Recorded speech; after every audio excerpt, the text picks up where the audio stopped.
Hey, and welcome to Practical Prayer. I kind of renamed the recording session that we do here on New Thought Media Network on Monday afternoon, East Coast time, which is where we are. The network is Mountain Time, so I guess it's late Monday morning as you crank that stuff around. Anyway, what we're gonna do, we're still doing the same thing we've been doing. 200 and something episodes in, we're going to record an episode of the Practical Prayer Podcast in just mere minutes. And I'm Bill, and that's Carol, and we are your esteemed co-hosts for the Practical Prayer Podcast. And we get together here and we chat for a while with the folks who are with us on New Thought Media Network, and then if you want, you can put in a comment on your social media if you're watching live. And we will respond and include and incorporate that. Carol keeps on coming up with topics, so I continue to be blessed and impressed because, as I think I've mentioned more than once, before I started this whole thing, I could think of maybe a dozen things to talk about. And we're currently recording episode number 208, so apparently there are other possibilities there. So anyway, we get together and we talk about a topic. If you have an idea for a topic or a question or a prayer request, then you can go ahead and put that into the comments, or you can go to the website, which is bethelight.com, be-the-light.com, and there's a practical prayer section there, and you can put in a prayer request or the same sort of thing, and then we will get back to you, as we say, and like that. So here we are, midsummer, episode number 208. Okay. Life continues to shift and change and transform. I was listening to you with the intro, and you talked about you'd run out of things to talk about, and I don't. No, I think you know this too well. It's a part of your life.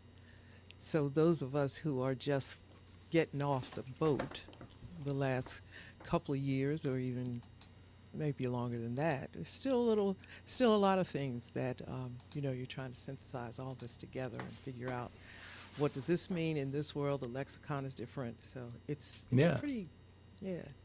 No, I understand, and being able to look at it or listen to it through a different perspective is really helpful. I mean, that was one of the things that was most astounding to me, is not how simple practical prayer is, because that was the first kind of prayer that actually made sense to me. That everybody else's kind of prayer is like, well, why would you do that? And so I never did. And so I didn't have a lifetime of doing prayer the way somebody told me to, and then having to change.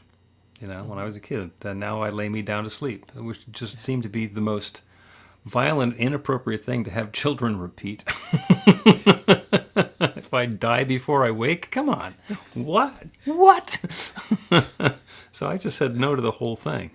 But people who have grown up with that and put power into it, it's a big ship to turn. It is, and I find myself, when I'm talking to other people, appropriately apologizing in advance, like laying the groundwork for there is no disrespect here. We're just laying these ideas juxtaposed to each other. And it's not easy. It isn't easy, because whether sometimes you say things make sense, but it violates something. It feels like it's a violation of belief. You are disregarding the faith belief of your ancestry and all of that business. So it's a heavy lift for people. I was sitting in my bank branch last week because we had to open up a new bank account for the Emerson Institute. And they were training in a new guy. So while the main guy was like typing into the computer frantically, I didn't know you had to type that much to get a bank account open. But so he was doing all of his homework and generating reams of paper for himself. The other guy and I were talking, so he had a curiosity. So you're a minister, so tell me about your church. And it's like, well, it's pretty simple. And even though we had all the time in the world, I could explain what the teaching is in a minute. and the response is pretty much the same thing I usually get, which is like, that sounds pretty interesting. Now, I don't see anybody converting and dropping their current spiritual practice when I say that. But there are two ways that I explain that, and it seems to land. One is that we're the greatest hits of all the religions. We try and take the best stuff from everybody, because everybody's got something, right? So if you love like Jesus and meditate like Buddha and pray like Muhammad and believe like Moses, it's a good start. Let's do that. let's see if we can put some legs on that and see where it goes. Okay. And then we believe there's one power, love, intelligence, or force that creates everything, including each of us, and we're using that same power, love, intelligence, or force to create our lives according to our beliefs. Now, that's the entire creed. That's the whole thing. That's all we actually agree on to believe. There's a lot of nuance. I mean, we're 208 episodes in, and there's a lot of nuance. But I've been practicing. I can say that in a single breath. Yes, I know you can, and I'm hoping you know that nobody's going to understand it. It's in the breath that you give it. It's a lot in there. Well, right? There's a lot of subtext there. To you, it's like, it's a thought, but to others, it takes a little bit. Well, yeah, because there's a lot to unwrap. Yes, absolutely. Absolutely. Okay. So we promised that we were going to do an episode of the Practical Prayer Podcast, and we have not yet started. So perhaps sometime we will do one on the elevator speech, but you would say that we're going to talk about decluttering this week. Yeah. It's just actually what you just said in like the 3 seconds that you said it. It's you can say unravel that, but even after you unravel that, trying to understand a different way of thinking or the new thought philosophy and how it fits in and all of that, you have to declutter a lot of what's in your wagon. And it's the same as decluttering your life. Like, do I need this anymore? Did I ever really need it? When is the last time I used it? Why do I still have this here? It takes a bit. So we're going to do some spiritual Marie Kondo here, huh? We'll see. Okay, let's start the podcast episode. Now it's sounding intriguing to me. A practical prayer is a prayer that works. These discussions between Reverend Bill Marchiony and Carol Lawrence dive into the details of how it works and how to work it. Reverend Bill is a New Thought minister and the author of Practical Prayer for Real Results. Your new life begins with a new thought. Carol Lawrence is on a spiritual quest, finding the New Thought teaching after decades on the pulpit in 3 different traditional denominations. I've got some questions. Together, they're exploring the philosophy and activities that come together from many of the world's religions to create the practical spirituality that is New Thought.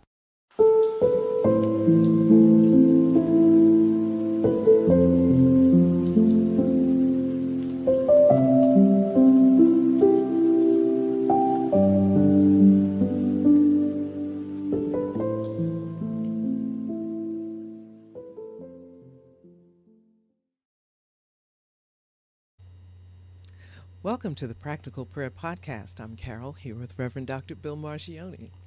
We are doing another episode of the Practical Prayer Podcast, and Carol, you have come up with a topic of decluttering. And this is the spiritual and mental transformation decluttering, I think is what you're talking about. That's what I'm talking about. And I'm not sure that it even sounds difficult at first. I mean, I don't know that it sounds very easy. I thought about it because during I guess it's spring cleaning, you do a lot of things, getting rid of stuff. And then sometimes in August, there's flea markets and yard sales and all that. You're getting rid of stuff. And I make this claim that I'm going to do this every year. I participate every year, and I end up bringing the same stuff back in the house. And so, is it because nobody else wants it, or because you decide that you think it's just a precious treasure? Yeah, and that's the decluttering part. I have a large room that I designed for my work area. So there's the recording area, there's the work area, then there's the worship space on the other side. And then there's another area with stuff in it. and And I thought, okay, this was a dream spot when I first created it 7 years ago. I mean, it was an absolute dream. My husband was hanging out in it, and I didn't have to put him out because this is not your I got space. work to do here. Yeah. And so now I'm looking at it thinking, what happened? What happened to my space? And I go to touch something to get rid of it. And I can't, I go through this whole thing. Well, I can't. And I end up at the end of hours with the same stuff I had to begin with. And I started to think about spiritual growth, spiritual evolution, and all of that. And things have to go. Some things need to be replaced, fixed, or whatever. They have a place, like prayer. You do a little something with it. But there are other things that you really need to let go of. And it's hard to do that because they represent more than just what you may have purchased it for. Like I have some sneakers that are fabulous sneakers. These things they're covered with rhinestones every inch. And I cannot tell you the pain inflicted upon me when I wear those sneakers. They hurt. Oh yeah, because But- rhinestones on the one side they look really blingy. On the other side, they got those little studs that are holding them onto the sneakers. And I think it's one size, and all the embellishments I think might take two sizes away from the shoe. And I want to get rid of, but I can't because of how I got them. So okay, I'm holding that, and I'm just using that as an example. There are so many things that we hold on to that have sentimental value. It might be somebody gave it to them, or you remember what you felt like when you bought it. All of that has to be examined. It takes time. Time is passing. Growth is important. We need to grow. But you know what I mean? You're in this place of, it's hard because it takes a lot to grow. And one of those things I thought was decluttering the stuff that we came into the world, we were given. So there's a lot of that that's sentimental. And it doesn't always make sense, but mom taught us this, grandmom taught us that. And how do I manage all of that and not feel guilty about getting rid of it? Like some things, just as a little joke, I'll take a picture of it and I'll let it go. Okay, so now I got the picture. I don't have Right. to keep it. Right. But with our spiritual growth, you can't always just take a picture. And it's making decisions that are important to your growth. Does it mean more to let it go or to hold on to it? That's not always that easy. Interesting. Yeah, there's a lot there. There's a lot there. We're on a spiritual path, and as we move along our spiritual path, we're always right now in the present moment. This is where we are in our spiritual evolution and development, and all the steps that have led to this point along the path have been important. Now, sometimes we look back over our shoulder and it's like, this is the circuitous path. I've been walking in circles for 47 years or something like that before I finally headed off in a direction that I consider to be the right direction now. So we can look back on that and judge it and think that it has been unhelpful or unnecessary or a distraction or, fill in whatever mean thing you want to say about yourself. But it's still our path. Those are still the steps that have brought us here. And as such, they're very valuable. Sometimes those have been joyous experiences of transformation, and sometimes they've been calamities. And sometimes we thought they were calamities, and it turned out that they were the most important thing that ever happened to us. And we might not have known at the time. But that's still our path. And it's very natural to say, those are the steps on my path that have brought me to this present moment. So I want to honor them and respect them. And, I've got mementos and tchotchkes from along the way, so we should keep those and honor those as well. And on the one hand, I completely understand, and I have my share of altar spaces in my house where I have spiritual clutter.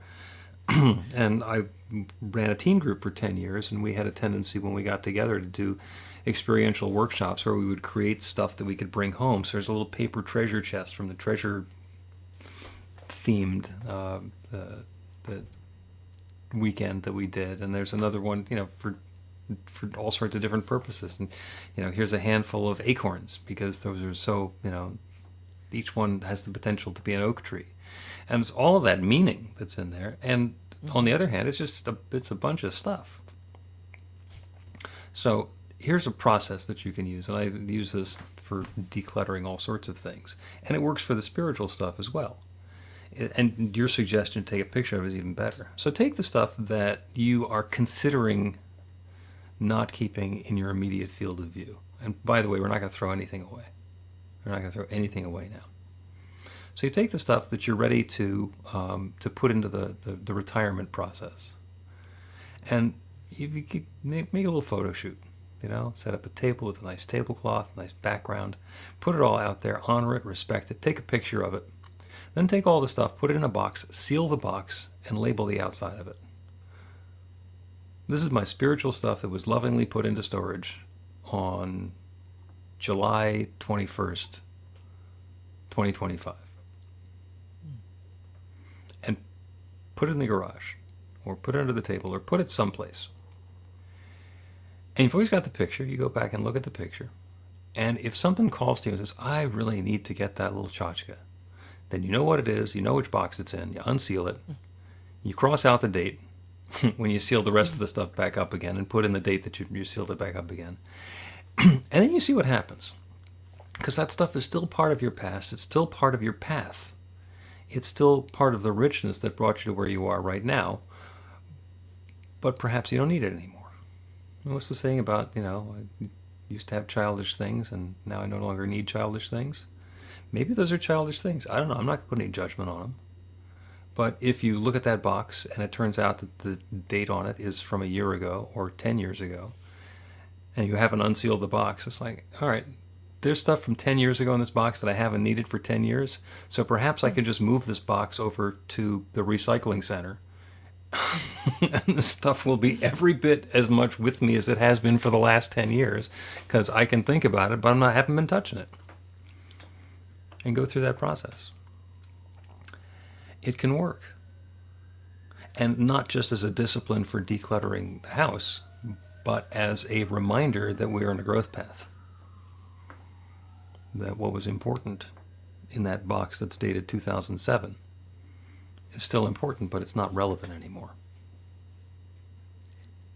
I think that's the key to deciding what you keep and what you don't. What is my purpose right now, where I am at this moment, because this is all I have, and also I'm always kind of peeping into where I'm going because I have a desired reality, of course, and then looking at what's here. Is this going to help me get there? Mm-hmm.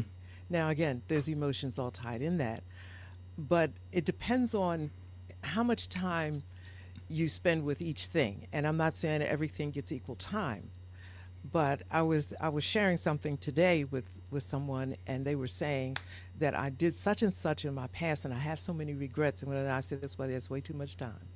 It's way too much time. You saw it, you know when it happened. You don't need to go back and revisit the negative energy around it. It's not going to help you where you are now. It's not going to help you where you're going. So I'm using a lot of whatever's, a grid or whatever you call sieve, to determine what gets to stay and mm-hmm. what doesn't. And it's going. And I think that you give each of it, you use the term, I wrote this down, you use the term honor and respect each thing. And I like that because it did happen. It was a part of your life. You honor that it happened, but then evaluate how far into your life do you cherish this thing, you keep it with you. Mm-hmm. When my kids were teenagers, my house was always full of kids. And the ones that hung around the most for the longest time, I used to get these teddy bears, and I would dress the teddy bear like the kid. And that was, whatever kid. And if they didn't get to take it, I kept it. So when they came in the house, they felt like this is where they had something that belonged. They really felt belonged, like they belonged there. And a lot of them didn't have, really comfy homes, so they feel like he belonged. And I still have some bears. By high school, so my kids are quite grown now, so you can imagine I have bears. And what I usually do is, as I meet these young ones that are now adults, I give them their bear. Mm-hmm. And they just go all wacky over it. Yeah. But then but they're still, I got some bears that I need to get rid of. I don't know if I'm ever going to see these kids again. But it's little things like that, like that's not real all that serious, but it's what it meant. Is it going to help me where I'm going or hinder me? The honor of it is looking ahead. I get it. You happened, a bad marriage. It happened. I get that because I had one. So Right. I'm divorced. I'm not looking back at that and regretting it. I already did all that. Yeah, So- and of course now it also puts you in the position where when you have a good marriage, you can appreciate it a little more, and you recognized it when it showed up. It's like, oh, this is what I had in mind. Exactly. But that's the help. That's the looking at it from a healthy place, where I've already, but some people are at that place where they haven't understood that you value, honor, and respect the experience. You're not regretting that it happened because it was a part of your growth. I think you shared that. It's a part of what makes you who you are. But that's enough right there, okay? Let's just don't go into the regret yak, because then now you're going to feel bad. Oh, I was really like a jerk person. Well, yeah, probably you were, and so a lot of us were, but we're not that now, and we don't intend to be that in the future. Let's unpack. That's Yeah. the hard unpacking, and I recognize it is hard, but it's a place to start, and that's the kind of unpacking I'm talking about. Yeah. And it's difficult, I think, because those memories had hope wrapped up in it. If you had a bad marriage, when you were getting to it, you had hope that it was going to become something. So when it didn't, you're not just getting rid of a jerk. All the dreams that you had are now gone. Right. And yes, you can create new ones, but on the way to that, it's hard. You got to, sometimes I use a harsher term. You got to take the trash out. Yeah, there's a point at which you have to use that too. But that's the unpacking that frees you to be okay where you are right now and to build new dreams without guilt. Yeah. Yeah, and sometimes it's really difficult to see, especially when in the middle of a transition or a loss, that even though my life has been great up until now, and this thing is happening, and the parts that are great are going away, and now I have to do something different. When we embark on the newness, there's the possibility for, even though it's not the same, even though the stuff that we really liked isn't there anymore, there's a new possibility that wasn't there before either. There is something that could be happening now, which is as good as we can imagine and even better. So that stuff is possible, and it's way above my pay grade to tell somebody what the good stuff for them is going to be. I don't know. But again, you use that word that meant a lot to me in the very beginning, and that's what new stuff is possible. It's hard. That word "possible" is really hard to wrap yourself around when you're coming from a past of pain and uncertainty, and even if it's not all there, like you're looking at a different way to pray, or you're looking at a different style of worship. Okay, can I do this? Is it going to be? You just. How do you honor where you've come from and say, I'm ready to go full? The idea of new possibilities, you have to have a sense of no fear of the ambiguity of life and say, okay, I'll give this a shot, because you're going into the unknown. I don't care how you frame it. There's one infinite possibility. There's one infinite creative power. I don't care how you say it. It's God. You're telling me to look at God a different way.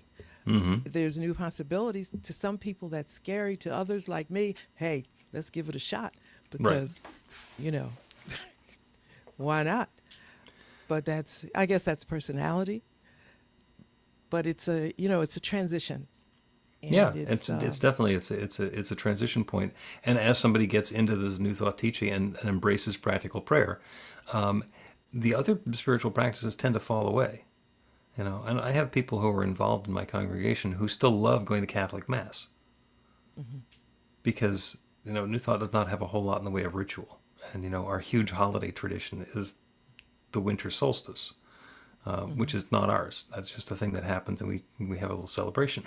Same thing with Easter. You can celebrate Easter, but it's going to mean something different once you get into the New Thought teaching. And so we have people who are honoring and embracing the parts that they love about another tradition, and no longer having it mean as much as they thought it meant or they gave it credence for in the past. So that's the transformation. That's the stuff that's getting put into the box perhaps with a date on it. Although those sorts of things we forget to put the date on. We just realize, yeah, that's been in a box for a long time. Let's take a break and continue this conversation about decluttering. Learn to put practical prayer to work in your life. The steps are simple to learn and let you begin to get real results to create the life of your dreams immediately. Reverend Bill Marchiony's widely acclaimed book, Practical Prayer for Real Results, gives you a clear summary of the New Thought principles behind practical prayer and the series of easy-to-understand steps found in the most effective prayers from religions and spiritual practices all over the world and throughout history. Practical prayer is not a replacement for your religion or practice. It's a technique to make the work you do in consciousness even more effective. The book includes 40 prayers on various topics that you can adapt as needed and use as your own. Practical Prayer for Real Results is available in paperback, Kindle, and audiobook on Amazon or at b-the-light.com. That's b-the-light.com. Welcome back to the Practical Prayer Podcast. I'm Carol, here with Reverend Dr. Bill Marchiony. We're having a conversation about decluttering and spiritual decluttering and what we can do to take the stuff that we've gathered up as we've moved along our path and love and honor and cherish and respect it, but not have it be the focal point of our next step. Because eventually we wind up being spiritual hoarders and we spend all of our time making tunnels through the leftovers of our previous life. So I was thinking about the story you're telling about the bears. So how many bears do you have left? Do you figure? Maybe 8. Okay. Do you recall the last time you gave that to one of the now adults? About 5 years ago. Okay. And I bet gotta it was track fun. them down on Facebook. Was it fun? Yeah, because the thing for me was to see the look on their face. Right. It was so much memory. Yeah. So you keep them around until that stops being interesting. If it's the sort of thing where you wait for them to show up at the house because they're coming by to visit your kid who happens to be in town, and you can then surprise them with, "Oh, here's your bear." If that's what you're waiting for, then put them all into a bag with the date on them. And if it gets to be 10 years since you gave somebody a bear, it's like, okay, so long, bears, you've served your purpose. I'm taking you over to the to the Goodwill, and you can be bears for somebody else, and they'll wonder why you're wearing what you're wearing. Which is something else that's fun to think about. The spiritual decluttering that we're doing is, in a lot of ways, it's about clarity. When we've got clutter and things that are hooking our attention, whether they're things that have been very valuable or things that have been that incessant, like the little voices that keep on coming up over and over and over again, at some point they become unhelpful. Because they just form the background noise and keep us from being able to get clarity about what we're actually looking for or looking at. So in that sense, the decluttering can be very helpful. Did a meditation earlier or last week, and one of the people on the meditation who's on vacation has a summer house on a lake, and he said it was foggy. You can't see the other side of the lake. And it's like, well, that's the perfect metaphor about the cluttering and decluttering. I said, the other side of the lake is still there. And he says, well, yeah. And I said, and it's probably about like it was yesterday. And he says, yeah. And it's the fog, it's the clutter, it's the distraction that on the one hand keeps us from seeing what's there. On the other hand, it keeps us from being distracted by what's there. So perhaps there's a way of engaging with whatever it is that's surrounding us so that it can remind us to connect more deeply within instead of being a distraction and hooking our attention. Oh, remember this thing that happened all those years ago? And oh, I need to honor this, and letting our attention and our focus go to that. In some cases, having the fog, getting the detail out of our field of vision can be helpful. 100%. I agree with that. It's like I had a vision of a little lake that is close to here that I go to. Matter of fact, I'm going after this. But you can, and there is a fog, and you describe the whole scene. There is so much to unpack and fix and whatever when you're making the transition from traditional religion to spirituality. There's a lot there, but let's just think of it as generically as moving or growing spiritually. One of the things about decluttering is the fear of letting go. Well, I need this again. Mm-hmm. And what'll happen if I don't have this, and whatever. And I thought, okay, so what is that called? That's called like a poverty mentality. You're afraid to let go because what if I don't have anything? Mm-hmm. And so again, here comes another heavy lift, but there is one God. And sometimes everything seems to go back to that point. There's one God. Whether it's packed up in this clutter that you've held all your life, or where you're going, there's that one God that's going to be wherever you are, because it's in you, or it is you, however you want to express it. That's the fear, So it's like you said in the beginning. There's so many little nuances in here. So what are you afraid of? You're afraid that you're being disloyal to your God. You're going to lose God. No. So it may take you a couple days to get past that. Mm-hmm. So the declutter, it can be really a frightening experience to go through. And I don't know that there's any other way around it aside from just the sheer desire to do it. And you take a deep breath and say, okay, I'll deal with what comes up next, I suppose. Oh, that reminds me of a term that people don't use a lot, which is stewardship. Mm-hmm. So when we have a bunch of stuff, and it's our stuff, and we've accumulated all the stuff over the years because that's our stuff, then on the one hand, there's the declutter, let me get rid of this stuff, desire. And on the other hand, there's the stewardship of this is mine for a reason, and I've been taking care of it all these years for a reason, and I need to be deliberate. I was going to say mindful, but you don't have to be mindful. You have to be deliberate to say the need for this stuff has reached its end point, and I can now lovingly release it, and I'll still be okay. And if it turns out that I need that sort of thing again, I'm sure that infinite creative power that created it in the first place will create another version of it for me now. Mm-hmm. So, and I've been getting all kinds of reminders about that sort of thing over the course of the last week, which I didn't think about until you brought this topic up. So my daughter just moved away, and we inherited her outdoor table, which was much nicer than my outdoor table. So we put the outdoor table on the curb, the sign on it said free, and just willing to lovingly let it go. And my neighbor across the street now has the table at his house. It's like, Okay. Yeah. All Yeah. right, that's fine. That's in its perfect place, and I get to have no judgment or attachment to how valuable the table is in his possession because it's his table now, Mm-hmm. and it has served its purpose, and I've been a good steward of it, and I didn't need to throw it away or destroy it because it turns out that there's somebody on the same block who now has a different use for that table. That's a mystery to me.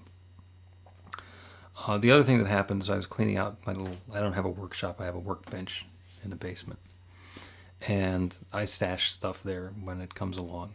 And we had a problem with the washing machine like 4 or 5 years ago, and they didn't have to just replace it; they had to replace it several times because it wasn't working properly. So I have a really nice set of hot and cold water hoses, with the armor braid and the metal on the outside of them. It's very nice. There's this very nice set of hoses that are currently attached to the washing machine. So I don't really need another set of them, but they're really nice. So they're the good ones. So there's that.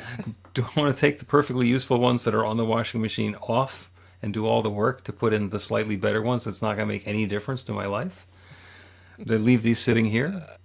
And this doesn't really require that much thinking, but it's just an example of the sort of thinking, that we get to do. We took the opportunity to upgrade our TV set. One of the TVs died. The TV in the bedroom died. So we moved the one from the living room up to the bedroom. We got a new one. So now we got a new, bigger TV in the living room. And it's on the shelf on top of the VHS and DVD player. It's been a long time since we've watched a DVD or a VHS on that particular device. But now, it doesn't have a connector on it that's compatible with the current TV. The connector is on the TV in the bedroom. Okay? And I still have the collection of DVDs. And how relevant is that for my life moving forward? And I don't know. So there's all these questions about, at some point, does it become completely irrelevant? A tree in the neighborhood fell down. And so now I have a very clear view of the neighbor's house a few doors down. And they have one of those old school TV antennas on the roof. Ones with a motor that lets it aim the antenna in the correct place. It has been decades since TV stations broadcast on a frequency that can be picked up by those antennas. On behalf of my neighbor, it's time to surrender and let go of that. But it's not on my roof. I might need it. So the reminders keep coming along, and some of them are really easy, and some of them, get into that stewardship question about how am I serving myself and the world around me the best? Do I get rid of this thing and consider it junk? Do I hold on to it because I may need it at some point? Or is there a middle way? Did you come up with an answer? No, I'm giving you, there's 3 different possibilities there. Yeah. Well, I don't know, because it's in terms of spirituality, it's a little easier because it's never ending. Our lives are ever unfolding, so you never actually get to you declutter this and then there's something else to grow or something else. Yeah. But when you were talking about the antenna and the television and everything, I was thinking about, I have clothes, right? Not a lot. Now listen to this. Not a lot.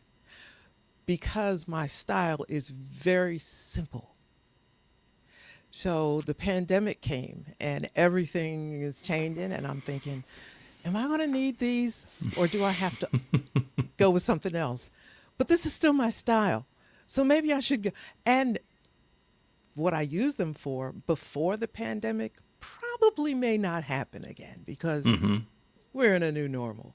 Yep. But maybe I better hold on to this. So it's like, you just got to take it. I know what's going to happen with me, and it's nothing deep and spiritual. I'm going to look. I'm going to say, I'm sick of looking at you. You're out.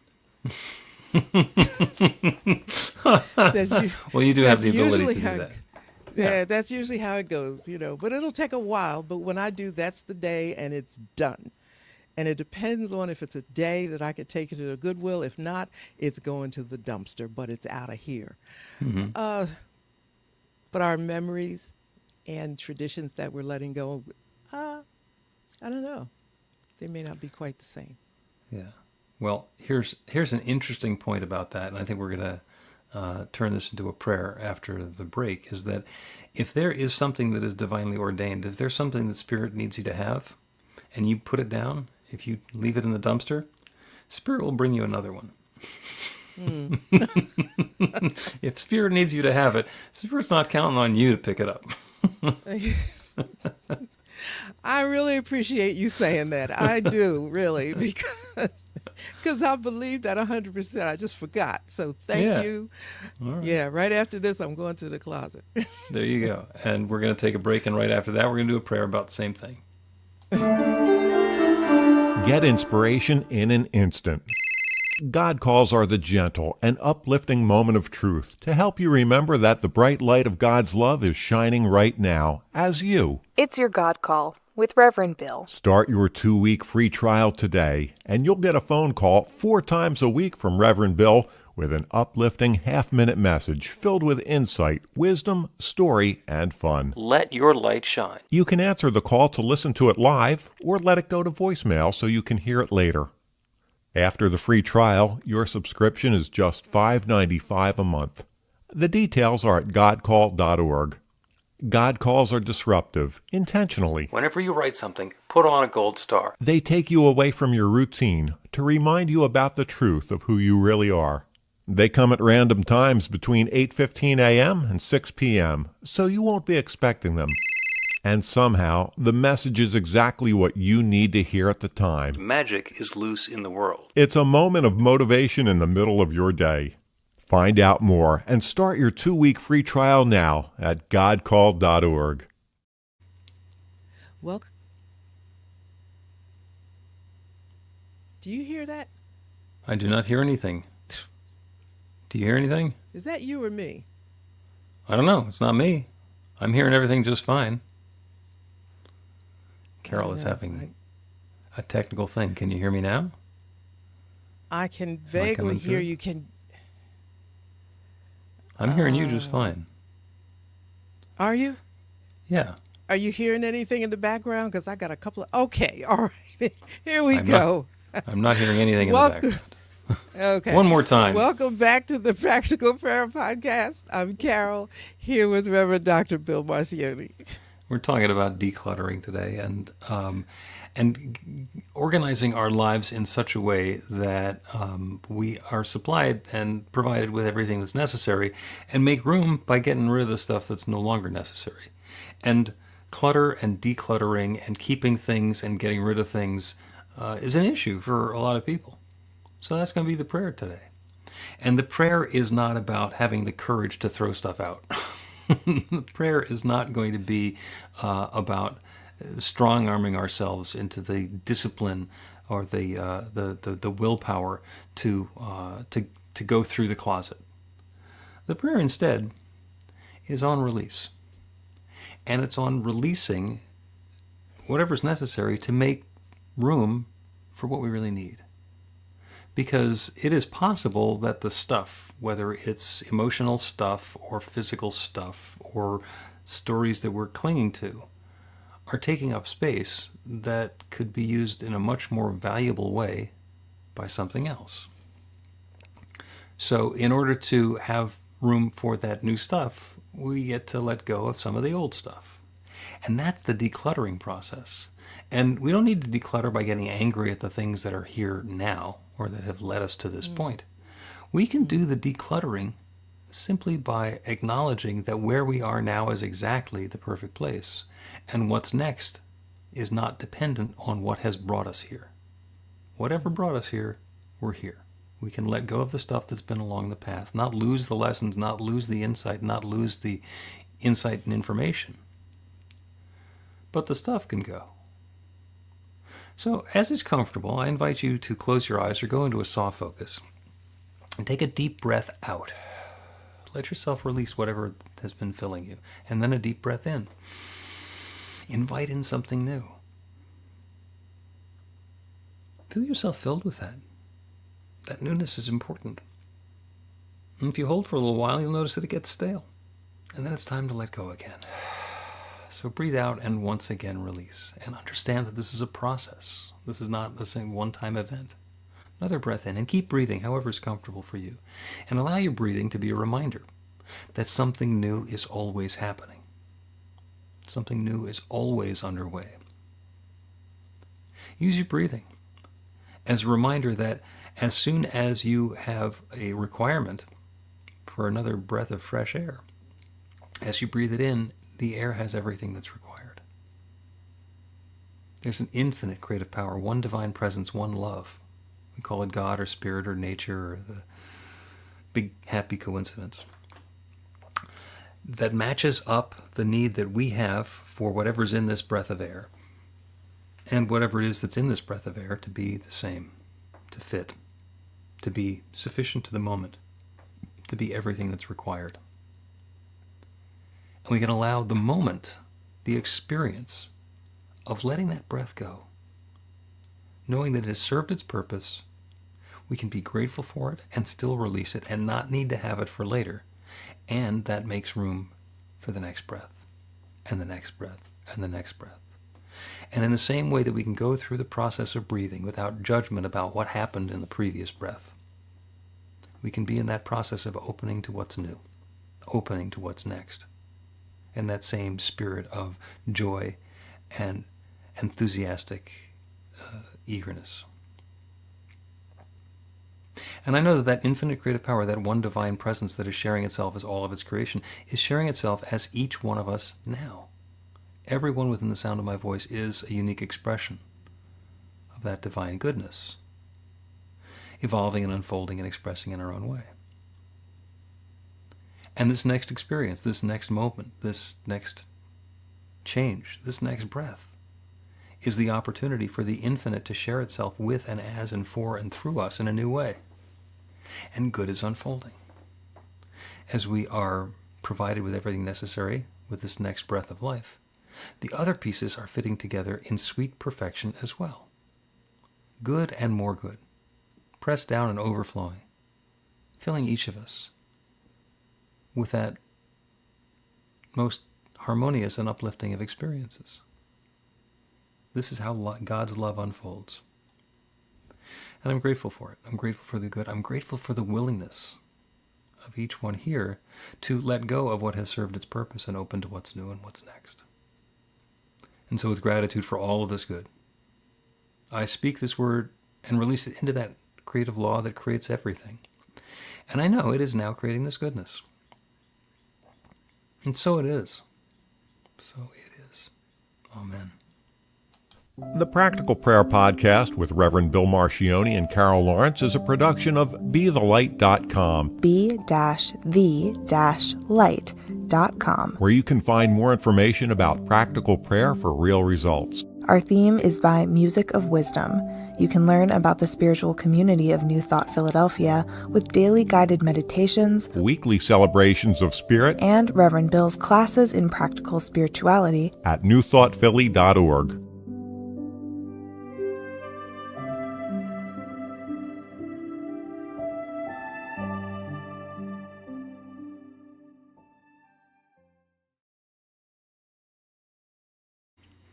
And that is the Practical Prayer Podcast for today. Thank you, thank you, thank you, Carol. Thank you for everybody on New Thought Media Network who is joining us, Lynn and the rest of the bunch. Lynn gives us a thumbs up on Facebook, as she does most weeks, so quick shout out for Lynn. Okay, so shout out to Lynn. I don't get to see her on my side, so. Oh, you don't have a little count over your head of the people who are with us? No, the Well. only thing I have is private chat and comments, and the comments come from I don't know where. Every now and then I see you. Sometimes there's a comment. It'll show up there. If there were a comment, then we could respond to the comment. And if there's somebody who wants to make a comment who's watching the recording, you can go to the website, which is BeTheLight.com, right down there. You can read. Mm-hmm. Don't need to say it again. And we will respond in an appropriate manner. So, Carol, thank you so much again as always. And we are going to be doing a presentation for Interfaith Awareness Week, which is coming up in August. So just in the process of scheduling that and putting it all together. I think ours is going to be on Saturday, the 16th of August. I think is when it is. So that's when it's going to broadcast. We're probably going to put the pieces together ahead of time. And there will be more details on that coming along as well. So again, thank you for joining us, and we're going to skedaddle on out of here. And thank you for watching the Practical Prayer Show podcast recording session. Yeah. Bye.